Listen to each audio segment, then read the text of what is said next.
Union kauna-unahang magpapatupad ng National ID System Integration. Para sa detalye ng regional news na yan, kasama natin Idol Aaron Navelgas. 104.7 IFM Report.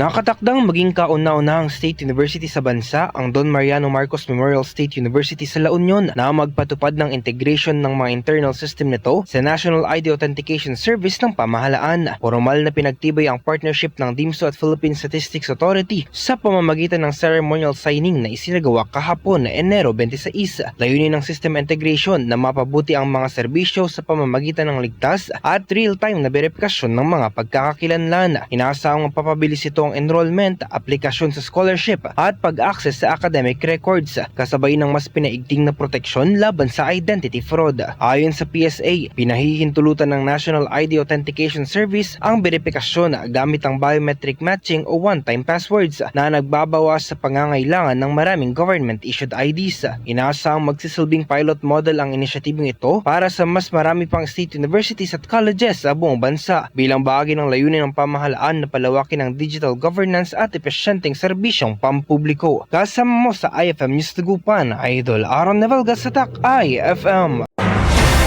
IFM News. IFM News. IFM News.